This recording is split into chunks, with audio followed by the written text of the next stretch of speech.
2023-2024కి సంబంధించిన సమాచారం అనేది మన సోషియో ఎకనామిక్ అవుట్లుక్లో మెన్షన్ చేయలేదు. ఓకే, ఇప్పుడు మనకున్న సమాచారం ఆధారంగా 2022-2023 డాటా ఆధారంగానే మనకి బిట్స్ పడే అవకాశం అనేది ఉంది.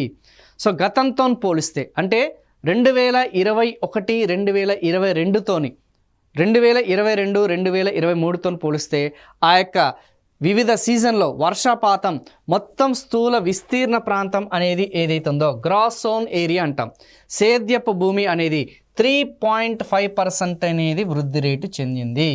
అంటే గతంతో పోలిస్తే 2021 మళ్ళీ రిపీట్ చేస్తున్నా 2021-2022తో పోలిస్తే 2022-2023లో ఆ యొక్క స్థూల విస్తీర్ణం తెలంగాణ రాష్ట్ర స్థూల సేద్యపు విస్తీర్ణం అనేది 3.5% అనేది పెరిగింది.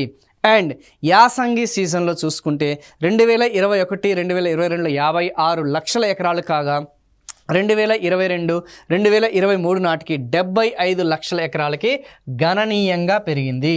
సో వానాకాలపు పంట కంటే ఈ యాసంగి పంటలో విస్తీర్ణం అనేది పెరిగిందన్న సంగతి గుర్తుపెట్టుకోండి. పర్యావసనంగా ఓవరాల్గా టోటల్ మొత్తంగా చూసుకుంటే మొత్తం స్థూల విస్తీర్ణం అటు యాసంగి పంట, అటు వానాకాలపు పంట, అటు వేసవకాలపు పంటలో చూసుకుంటే ఈ 3 పంటలు చూసుకుంటే ఓవరాల్గా 222 లక్షల ఎకరాలకి పెరిగింది.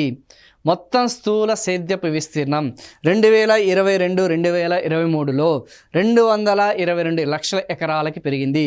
2021లో కేవలం 198 లక్షల ఎకరాల స్థూల సేద్యపు విస్తీర్ణం కలిగిన ఆ యొక్క తెలంగాణ రాష్ట్రం 2022కి వచ్చేసరికి 222.